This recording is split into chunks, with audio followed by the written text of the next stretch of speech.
Welcome to the Empowered Essence podcast, where we liberate you and empower you to let your soul lead the way in life and business.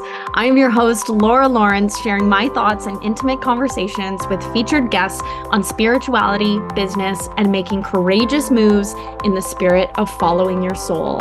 I want to provide you with the tools you need to tap into your highest self. I am here to empower you to walk away feeling ready to live your most expansive and purposeful life. Let's dive in. Hello, everyone, and welcome back to another episode of Empowered Essence.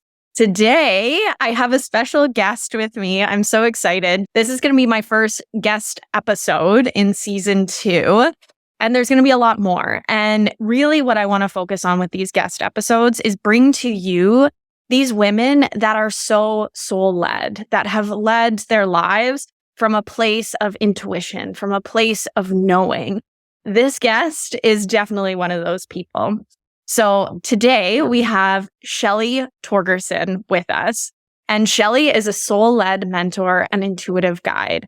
Her blend of intuitive knowing, her process of unraveling, conditioning, and mastering energy is here to bring us all back home to our truth that lives inside of us. In Shelley's presence, her combination of unconditional love and honest, no BS way of communicating allows you to feel loved and safe moving through your shadows, challenges, and stepping into your highest version. Her vision for each of us is to unravel societal conditioning and come back to connection with our divine knowing. Her work is a blend of honoring our human while coming back into relationship with and recognition of our soul. Oh my gosh, I got chills just reading that because Shelley is someone that I met through a mastermind, but I have also been a client of hers. What she does is absolute magic, just pure magic. So Shelley, welcome to the show. Hi. Thank you for having me. I'm so excited.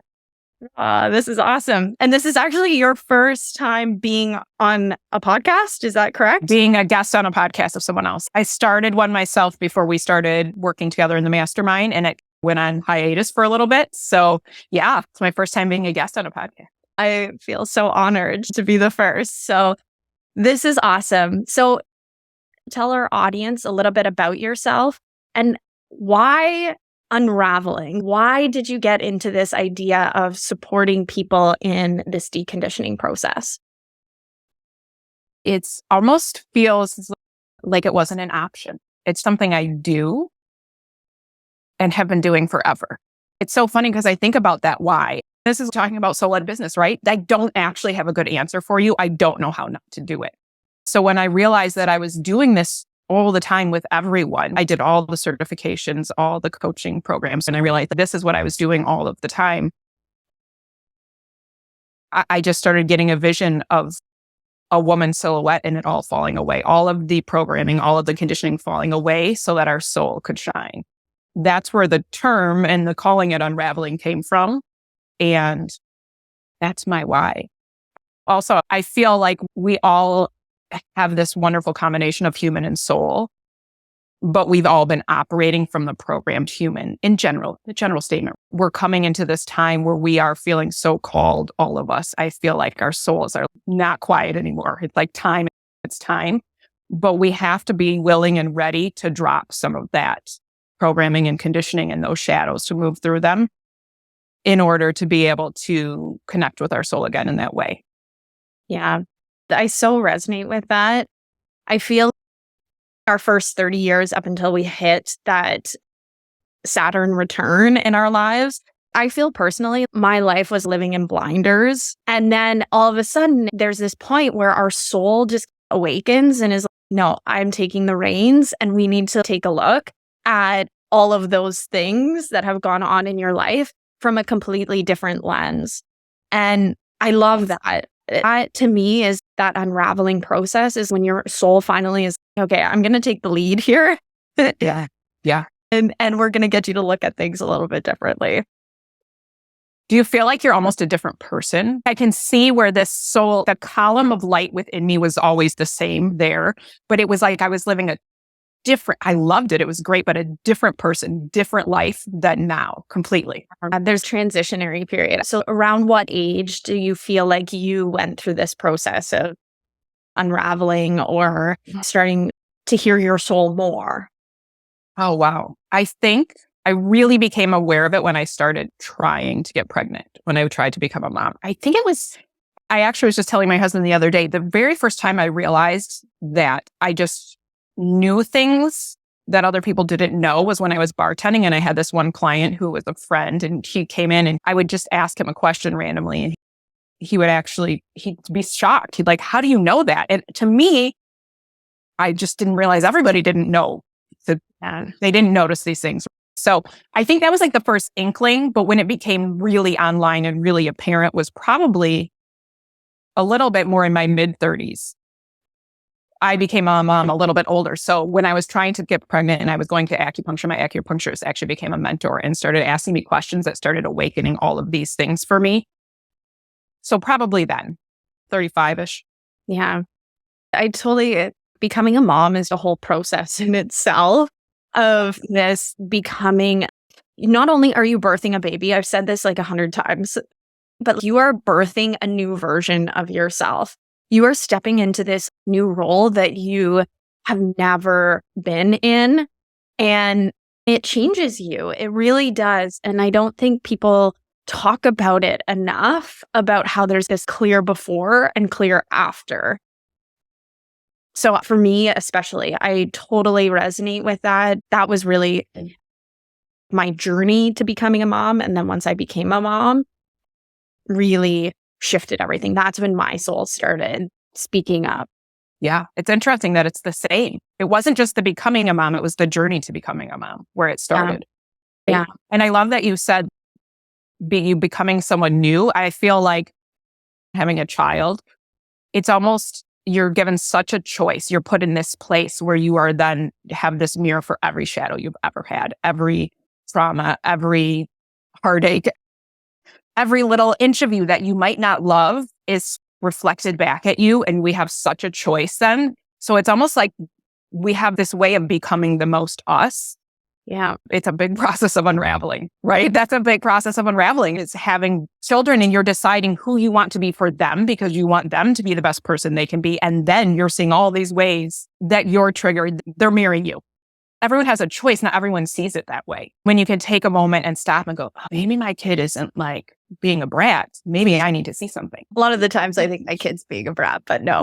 No, they're kids. So of course, like they're going through, they're learning how to have their emotions. They're learning how to have relationships. So they have their challenges too as their own unique souls embodied in this lifetime. But a lot of it is then what do we do with it? 100%. My kids have been my biggest teacher for sure. Even looking at my relationship to my parents, oh my gosh, that unraveling. And there's just so much. Relationships change, how you perceive yourself, how you interact with other people, your partner, how you interact with them and see them differently. It's definitely a journey in itself. And how old's Milo now? He's 10. So my kids are 2 and 3. So they're still really young. I still feel like I'm still coming out of the newborn phase. Totally. And still in that busyness. How has your unraveling or your discovery of yourself changed throughout his growing up? Has there been different phases or different parts of your journey there? Yes. I mentioned with my acupuncturist, and one of the things she asked me when I was trying to get pregnant, she said, you know what, the information she was receiving is you're not going to get pregnant until you decide what kind of mom you're going to be. Because I'm a doer. I like to be busy. I like to do stuff all the time. And she's like, you're going to have to decide what kind of presence you want to have as a mom with your kid. So I started off staying home with him. It's really what I wanted. It's what I always felt I wanted, but it was such a conscious decision that my husband and I made together. So there was that presence with him then. That was important for me then. And I don't mean that everyone needs to do that, but that's what I needed to do. Then when he was like 3 or 4, I started to see how I needed to show him that I could be in my own way who I was, and I was evolving and I was growing and I had this spiritual life and practice and helping other people and doing what I felt called to. I've had to unravel a lot of the stories I had around motherhood. I had huge stories around not being able to be that you couldn't be a good mom and work and have a business. It's how I was raised. It's gone now, luckily, but it was one where the practice I did of releasing it had my body like shaking because it was so tightly wound inside of me. So that is the way I unraveled. Now that he's getting older, it's so interesting to see how much he is like my biggest cheerleader. When I told him that I got asked to be on your podcast, he's it's so interesting. I have a past life memory of him where he was my mom and we were healers together. And I see now how much in this lifetime he's still that unconditional loving support for this work for me. It's unreal. I have full body chills right now. I think I went off on a tangent of your question. Of you asking how is it unraveling? No, this like shifted. Yeah. This is so perfect. I love this kind of detour because just listening to you talk solidifies for me how magical you are and all kinds of conversations for everyone's awareness. Shelley and I feel we speak the same language. There are very few people, when you're going down this spiritual path or this spiritual journey, there are times when you don't know who to talk to because you see these things, you sense these things. So Shelley was part of a conversation when I was talking about I had a woman come to me in meditation who felt really dark. And it turned out through questioning and asking that I had a pact with her from a previous lifetime and that we were witches together, that we were creating magic together.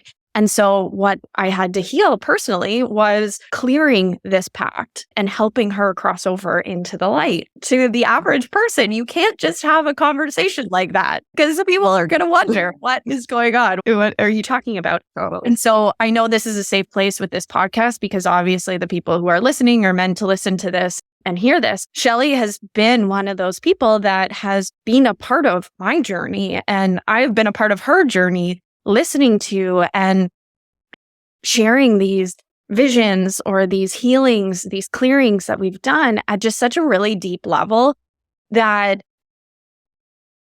there's just very few people that we can have these conversations with that either A, get it, or B, will hold space for these kinds of conversations.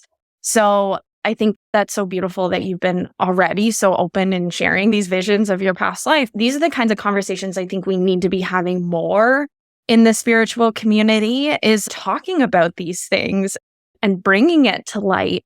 And it's not crazy or woo or any of those things. Everyone, like the average person, is probably having dreams of these things, but not necessarily knowing how to decipher them or why they're coming to them or how they make sense. Through this conscious work that the two of us have been doing, we've been making sense of it all and really sinking into it and allowing our souls or allowing our intuition to speak to us. I just wanted to reflect that back to you because it is really beautiful, the work that you're doing, especially. And so I wanted to share this with everyone. Can I just say real quick, I love that you're sharing that on here because I feel when you jumped right into this woman, that isn't a conversation people have very often. And part of what I think you and I doing this and speaking openly about this is so important. We are learning to fully trust ourselves in what we know. And by doing so, we're giving other people the permission to do the same. You sharing that openly, just like that, me about the past life, you about this woman that you had this contract with. This is the programming we want to unravel that makes us nuts, or we must be not mentally well if these are the things we're believing that we're seeing and that are happening to us. I believe that's purposefully been taken away from us to take us out of our power. And when we can release that programming and release that conditioning, we all have so much power and magic within us. So I'm just so excited you just jumped right into that. And I just wanted to reflect that back to you because I was over here going, yes, I'm clapping. Yes. So part of the work that Shelley and I do, we both feel very strongly about working with allies. Allies meaning ascended masters. It can be the archangels. It can be the guardians of the light. There are so many different helper beings that can support us on our spiritual evolution, our healing. Shelley, I'd love for you to share a little bit about your journey with working with allies. And I know that there's particular allies that you work with in your healing. So I'd love for you to share who it is that you work with in particular, how that relationship has come to be and developed. Okay. Laura, you mentioned the Guardians of the Light, and that's who I am now aware of that I'm working with a lot of the time. Working with allies, some people call them guides, I realize I've been doing for a very long time. And I used to do it mostly just through journaling, and I didn't have a name for anyone and I didn't see anyone in my mind's eye. I would ask questions and write things down. What was given back to me in my handwriting was not even the way I would speak in my own words. Then you and I started this process of actually really consciously, I think we both, you said in the mastermind together, in different programs together, consciously working with and looking at who am I working with. It started out with Jesus showing up for me when I was tapping in and asking, who is my main guide? Who am I here to work with? He actually was showing up for me also in somatic healing work and breathwork sessions. I was raised Catholic. I don't practice Catholicism anymore, but I have no issue with other people doing so. I was like, who do I think I am? I'm making this up, right? I'm making this up. And it just kept happening over and over again. Different signs that it was probably, I knew it was real, but my mind wanted to tell me it wasn't. And then Jesus showed himself to me and then flashed the face of a lion over his face. I was like, I had no idea what that meant. So of course I went to Google and I looked that up, and the lion represents Jesus. So this is serious. This is real. I can believe this. Then I started tapping in even more in a program that we were in where the Guardians of the Light were introduced to me. It was explained that when you meet your guides, you're going to know, because it's going to be this overwhelming sense of love, unconditional love that you can't actually explain. As a parent, I know what that feels like. This is still different. To me, it was different. Is it different for you a little bit? That unconditional love feeling? It's not more or less, but it's different. When I work with the particular guides, like Isis, for example, for me, she's someone that like comes to me often. I just feel this like lightness in my chest. That's where I feel a shift in my chest when I know that that guide is, or almost like a hug. Sometimes I feel like tingly, lightness. Yeah, I love that. And I would say, I think it's probably a little bit different for everyone, but it's going to be this overwhelming unconditional love feeling. I know my clients I work with are always like, I want that. I want it to be exactly like that. Like, just do the thing and see what happens and trust it. So back to tapping into them, I got that feeling. Unbelievable. When I called them in, when I called in the Guardians of the Light, this unbelievable, overwhelming sense of love. And I just started to sob, a happy sob. The emotion was so much. And so I started calling them in and asking them for help and guidance every day. When I do my own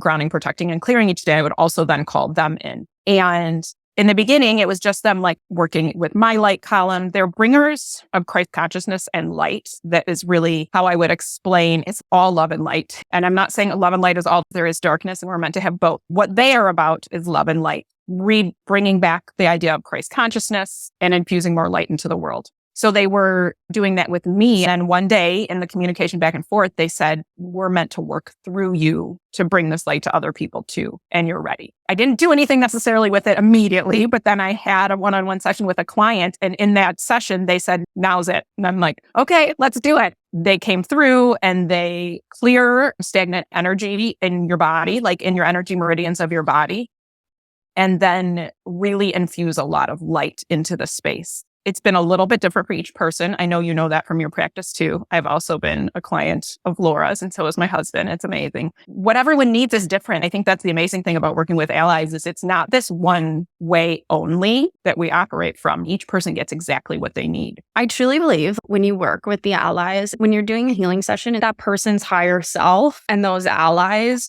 kind of get together and this is how I envision it. They get together, they chat in the upper realms, and they say, okay, this is what I need. This is what I'm here to deliver. And then they deliver it. Oh my gosh, I love that. That's how I envision it in my mind, because that is so cool. And I have also been a client of Shelley's, and you have this beautiful way. So your sessions are conversation and dialogue at the beginning, and it really gets your clients opened up to conversation, open up to what's going on in their life, opening up to you as a person, opening up just whatever comes up. You have beautiful ways of questioning and getting people to open up and think. Then you bring in the Guardians of the Light, and it's almost this beautiful cleansing, this beautiful ceremony of sorts. I think that it's a very magical experience. And then conversation to debrief after. I do feel like there's like a conscious part of your sessions where the person understands what's going on, but then there's so much, I think, subconsciously that's going on that the Guardians of the Light are working, and your clients might never notice or might never know. There's so much going on beneath the surface, because I know afterwards, after my session with you, that there was a lot of shifting and changing in my life that I saw over the next week or so. I knew that was as a result, in a beautiful way, things coming to the surface, things bubbling up that might have been unconscious or within my subconscious, that it was time to bubble up and release and let go. Thank you for telling me that. Oh,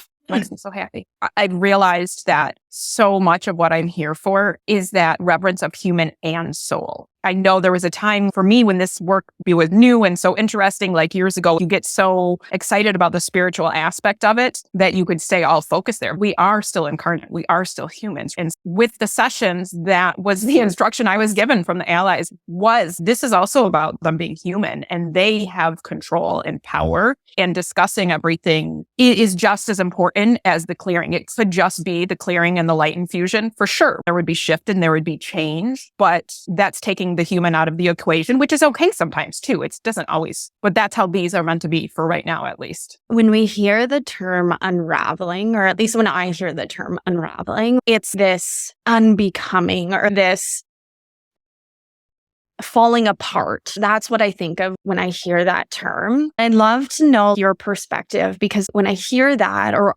I know when I experience that, sometimes it doesn't feel safe. Sometimes it can feel drastic, or sometimes it can feel like a lot. What do you think is the importance of feeling safe, or what's the importance of creating that space that people can unravel in? It's a good question that I don't know that I have the exact answer to, other than I know that when the right people are ready, they come to me because they feel safe with me. I don't necessarily do anything that I can put words on to create a safe space. I really feel such love for everyone without judgment that I think it's safe to do there. I think people are only ready to unravel when they're ready to unravel, because it is really deep. It is really deep, and it can feel hard sometimes. For sure, our subconscious mind, our neural pathways want us to do exactly the same thing we've always done, because that feels safe. Even if we don't like the results that we're getting, even if we don't like our life at all, that's more comfortable than the unraveling. We just get to this point where we know we're ready to get uncomfortable. And then what I find happens for me, has happened for clients, is that it's uncomfortable, but you know how good it is on the other side, that when you start to feel uncomfortable, you're like, yes.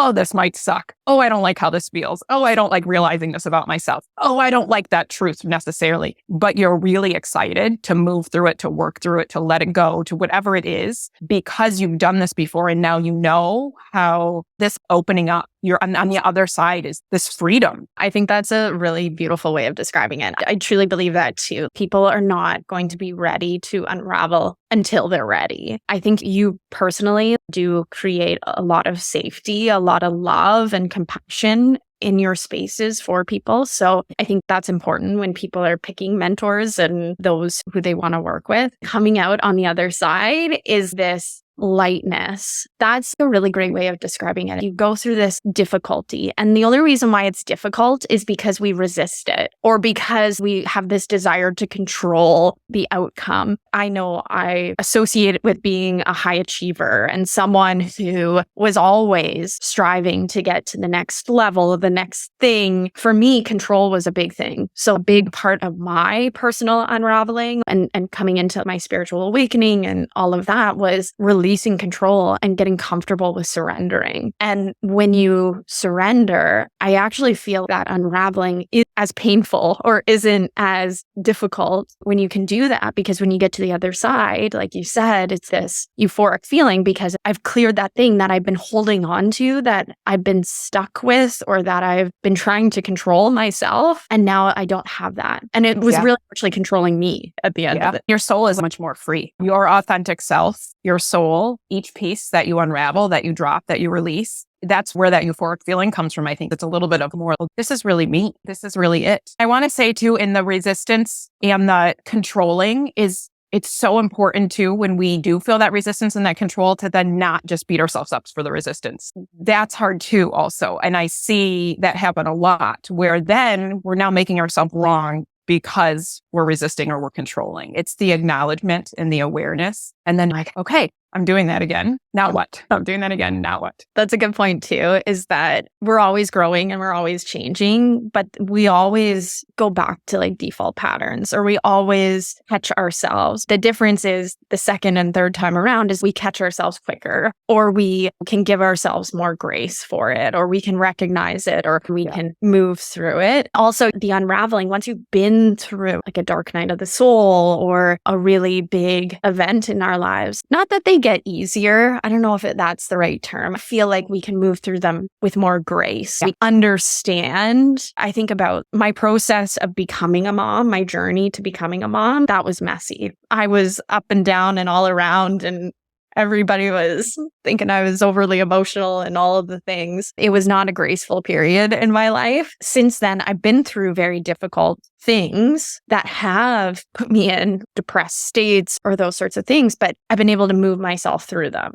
That's what the beauty of this journey is. This spiritual journey is being able to lead ourselves through these with a lot more grace. They're still difficult, but we can lead ourselves differently. Yes. I actually just wrote a post on my Instagram about this. When you have those moments where something just hits you so hard, I was like, oh, this is the difference I think people see in me that they want for themselves sometimes. It's not that I don't have the hard time. It's not that they have many dark nights of the soul, 2 weeks of crying because everything felt like it was falling apart. But I don't make it mean something about me. It never actually made me feel like there was something wrong with me or that I was broken or it was just something I was going through that was hard. It didn't change who I knew I was at my core, in my center. When we can remember that, then it's something you move through. It's something we're doing. It's part of being human. That duality, that contrast, it's, as far as I know, it's here to stay for right now. So if we can learn to move through that with a grace and know it doesn't mean something bad about us because something feels hard right now. It's not happening to us. Like a lot of the times it's happening for us to look at, how am I perceiving this? What am I doing on a day-to-day basis that maybe isn't aligned with me anymore? It's that soul getting louder and presenting us with like different external circumstances that are then forcing us to change and adapt and do things differently. Totally. I have a question for you. So with what you said, this is what happens for me, and I'm seeing this happen for clients right now too. Do you feel sometimes everything starts to feel really hard and it's falling apart, and it's really because your soul is ready. It's coming online. It's all of like gifts, knowings, rememberings, all different things in your soul's okay. Now, and our human is resisting it so much that it creates so much friction that it feels like everything is wrong. Yeah. What I found is then when I can go into what it is I've been being called to that I've been resisting, it all just falls away and dissipates and things start to be smooth again. 100%. I even feel this journey of birthing energy weaving. So there was this period in the first couple of months of a lot of nervousness about bringing it out into the world, sharing what I was doing. And then I had about a 2-month period where it was great. I felt comfortable talking about it and sharing with people, and people were coming into my space. And then there was another little contraction where I was up leveling and my modality was changing. So it first came to me as a clearing modality, a way to clear people's energy, but then it started morphing into this activation work. Then I went into this contraction state because I was, how do I communicate that now to people? Because it's changing and it's evolving. And so there's these periods of contraction and then expansion and contraction and expansion. For me personally, these last 6 months, me getting comfortable in this contraction state has been huge, first and foremost, because it's always going to be this like contraction and expansion in our lives. And these cycles, I think what ends up happening, this is my observations over the last few months for me personally, is that these contraction phases don't last as long. When we start like sinking into it and getting comfortable with it, it's like you've got these like smaller cycles that are happening more regularly, then you get comfortable with it. It's okay, I know what I'm going through. I'm going through an up level. I'm going through sinking deeper into my magic. I'm going deeper into my soul, whatever it is. It's just like allowing these phases of expansion and contraction to just happen. That makes perfect sense. I love that. Yeah. And you start to know, for anyone listening who is in the beginning of this and what the F is happening, happening to me. I hope this is helpful to hear us talk about what we've gone through in the beginning, not even in the beginning, somewhere in the middle of all so much coming online for me of my own abilities. Maybe it doesn't matter when time wise, a year and a half ago or something. I actually would get nauseous and I thought I wasn't sick, but I had like motion sickness. And it was this resistance to moving forward that was actually showing up in my body as like me standing on a bridge that was moving. When I actually went into a ceremony of walking across the bridge with my mentor that I was working at the time and going through the next portal, it went away instantly. I had been motion sickness for 2 weeks, instantly gone. Instantly. You can't make this up. It was so cool and amazing. And now I know if I feel that way to check. Oh, so that's what my point is for people listening is you'll start to know and it won't feel as hard and you'll like it more like we were talking about. You're going to want to get to the other side because you start to recognize what's going on for yourself. That's what it is. It's very much a journey and an evolution. If you look at your life as like evolution and growth over a lifetime, it takes a lot of pressure off of wanting to know or wanting to develop your spiritual gifts or all of the things. Like we just want this instant gratification right now. Totally. When we can take the pressure off ourselves. And I agree. These are important conversations for people to hear because it's messy. When people show up on social media, they're coming to you from a place of, okay, I've figured it out. I know where I stand. I can confidently communicate it with you. Those processes before that, what did that look like? What did that behind the scenes look like? That unraveling process, that unbecoming, that identity death. It's so funny. I look at myself 4 or 5 years ago. I was climbing the corporate ladder and I wanted to be the CEO of a Fortune 500 company. That was me. That was my path. Now I'm having these conversations with you. I just think it's so mind-blowing. So cool at the same time that we can literally transform and rebirth ourselves. Yes, there's pain and yes, there's difficulties and unravelings and all of the things, but the coming out on the other side, and it's not really even coming out on the other side because there's still going to be growth and evolutions from there. But it's like making friends with that and being okay with that. I don't think a lot of people have the courage to live a life like that. I think it takes a lot of courage for the work that you and I do, for the work that obviously the people who are listening to this do, to go through these deaths and rebirths and being okay with being different than once were or different from society or those sorts of things. Yeah. How has your relationships changed or how people in your life, how do they perceive the work that you do? Okay. Then I want to tell you one more thing before you answer that. I want to really bring up something that I feel like is so nuanced in part of what you were saying that has been such a helpful catalyst for me moving forward is that because the work I'm here and you're here to do, that we're both here to do, is to guide people back to living like a soul-led life, right? From their authentic self. I feel that is going to then bring the most fulfillment, the most ease, the most joy, the most excitement, all of the emotions we want, the most inspiration, all of these things. The more soul-led I have full body chills. The more soul-led we are, the more that comes. So when we're looking at it that way, we're thinking, okay, if I'm just going to be the truest me, it shouldn't feel scary. What I have learned is that I have to move with fear every single day sometimes. Every single day. It's okay if it feels scary. That doesn't mean it's not soul-led. Because we are unraveling. We are undoing all that was before. So it's different and change feels scary. So I don't know, it felt important for me to also say that part about that moving with the fear. You start to know the difference of what, if it's fear because something bad's actually going to happen to you, or if it's fear just because it's change. I would much rather live in fear of doing something different or that change than to be bored in my life any day. There are some people that would not like that. And so, yeah, exactly. It is perfect for whatever it is that you feel comfortable with. There are different points in your life too that you are more comfortable moving with fear than others too. So there could be times where it's, okay, I just want to live and enjoy the day-to-day moments, the everyday life. Then there are other times that you want to be on this accelerated growth trajectory. And so whatever you feel right now is perfect for you. Totally. Are you ever bored? I am never bored, ever. When my 10-year-old is, I'm bored. I'm like, that's not you. I'm never, ever bored, ever. There's a book that my daughter reads. It's called Dear Girl. And there's like a line in the book that says, you know what's boring is when people say that they're bored. So when my daughter says that she's bored, I always reflect that back to her. And she's like, I love it. I love it. Okay, I'm sorry. I had to go on that little tangent to add to what you were saying. You were asking me about relationships changing. Do you want me to go there still? Yeah, sure. That has been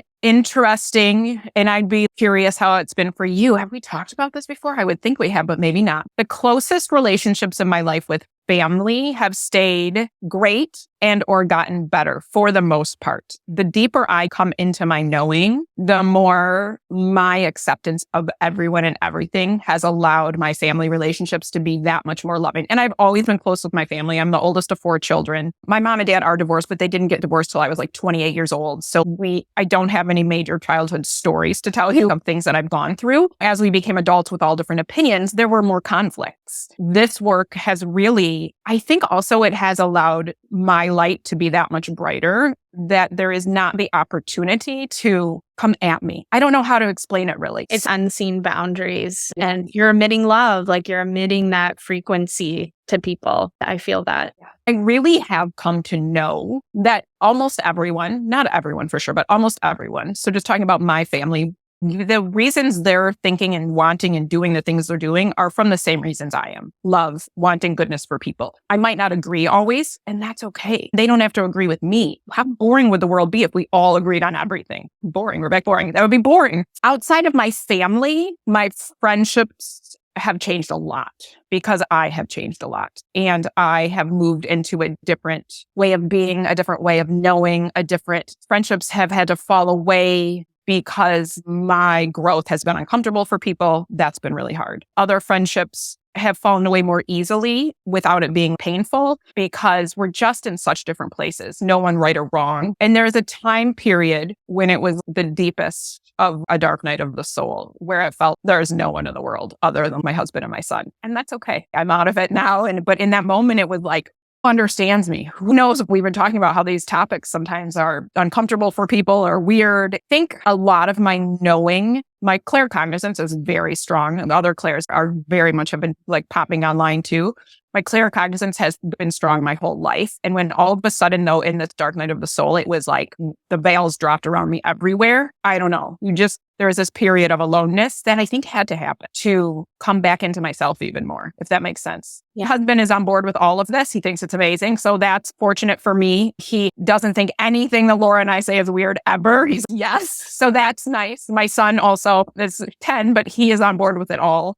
He had been seeing past pets and loved ones since he was little. So he's stopped now. You know how kids, they push it aside, I think, and then they get to our age and they want to bring it back. So none of this feels strange to him at all. Thank you for sharing what you shared, because I know that's something that's so common. A lot of friendships and relationships falling away to create space for this change and growth and transformation that we go through. I think it's so cool that your husband is so on board with this and he's on his own growth journey as well. I think that isn't always the case. Definitely not. One partner is moving at a different rate than another partner, or even at different points. You probably were at different points earlier on, maybe in your journey. Now your husband is at a point where he's super accepting and open to it. I think that's so beautiful to have that support and understanding. It's beautiful to witness. To see the two of you for sure. To say not in the same timetable, there's been times that I felt I'm pulling him along with me, and you have to remember not to do that. He just never thinks we're weird. He just thinks it's cool. He's very accepting. Whether he's going to do all the same work himself, no, he has his own path. He thinks we're cool. Yeah,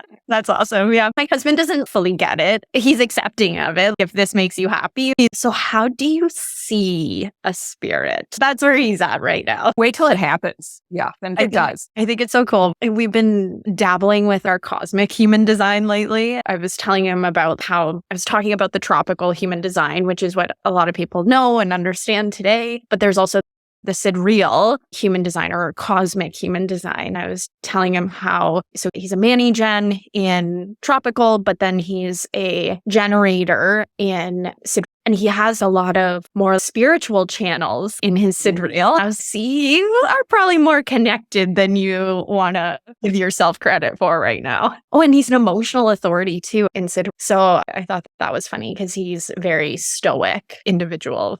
right now in this incarnation. I'm so interested and curious about the difference in that. And you're a projector, but then is it a generator in A serial? Manny Gen. A Manny Gen. Which makes sense to me because I am an energy projector. So I haven't always fully resonated with the whole projector need for rest because like I do have a lot of this buzzing energy about me and I always love the Manny Gen energy. So yeah, it all makes sense to me. I listened to a podcast at some point where they talked about that the tropical is your human self and that your sidereal is your soul. And you need to move through and live that human design to bring the soul online, which I thought was interesting. And when I look at mine, it could make sense, like, because I'm a Manny Gen in tropical, but a manifester in sidereal. And I resonate with both so much. My incarnation cross as a manifester, that actually resonates for me more. So anyway. I know we're not a human design podcast, but I know you use it and work with it. Yeah. No, I want to do an episode on like the differences between tropical and sidereal because I think that's important for people to know. And it's been part of my personal unraveling too, is understanding that and associating with different labels for ourselves too. Totally. This was such a nice conversation. I always love connecting with you. You literally are the embodiment of love and light. And I always have so much fun chatting with you. So how can people reach out to you? How can they get connected with you? First, thank you for saying that. I love talking with you too so much. I would talk to you for hours and hours. So the best way is probably Instagram, which is just my name. Shelley Torgerson is my handle. So it's SHE and then TORGERSON. Then my website is the same. It's shelleytorgerson.com.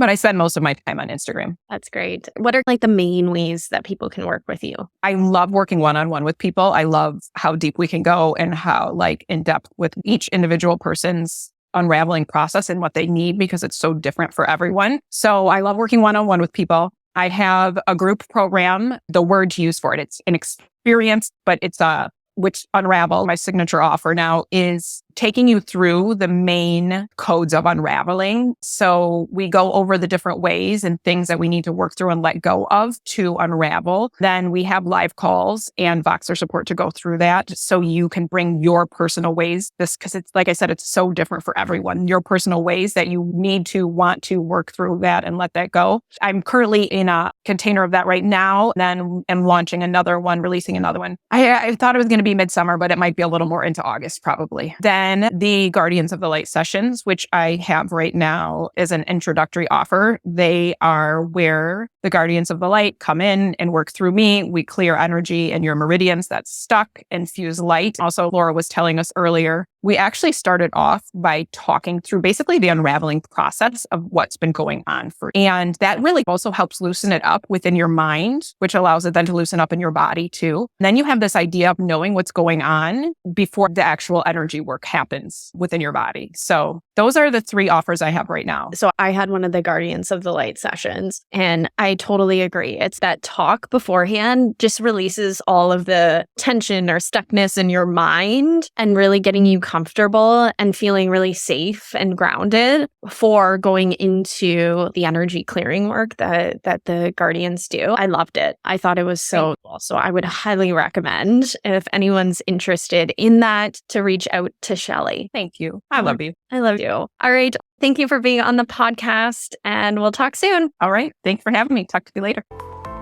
Thank you for tuning in to today's episode of Empowered Essence. If you loved this episode, don't forget to leave a rating and review on your favorite platform. And until next time, keep shining your light.